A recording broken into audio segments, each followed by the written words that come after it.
আমি আল্লাহর মোহাব্বত নিয়ে করো, তো চাকরি করলেও জান্নাত রেডি।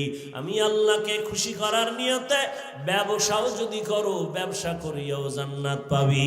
আমি আল্লাহরে খুশির জন্য যদি বান্দা তুমি লেখাপড়া করো, ডাক্তারি পড়ো, ইঞ্জিনিয়ারিং পড়ো, তুমি একজন প্রফেসরও যদি হও, জান্নাত তোমার জন্য রেডি। লেখাপড়া বন্ধ করে জান্নাতের পথে যাওয়া লাগবে না।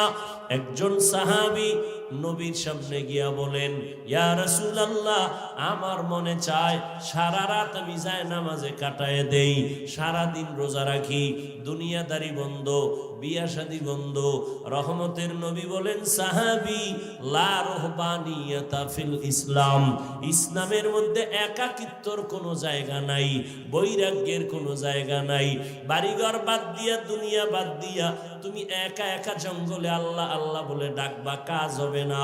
বরং ছেলে মেয়ের হকও আদায় করবি, আল্লাহরেও ডাকবি, ব্যবসাও করবি, নামাজও ঠিক মতো পড়বি, চাকরিও করবি, আল্লাহর হুকুম মাইনা চলবি।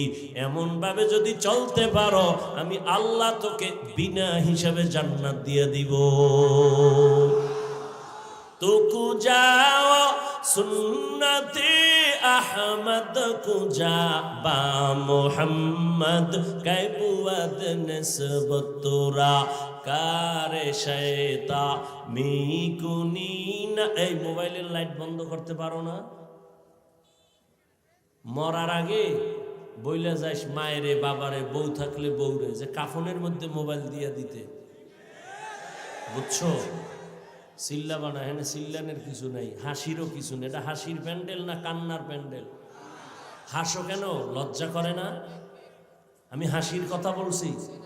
হ্যাঁ, এই মোবাইল ছাড়া হাতে নিছো, এটা এই মজলিসের সাথে বেয়াদবি। তুমি তো নিজেরে ভাবতেছো বড় মাস্তান। আল্লাহ হেদায়াত দান করুন।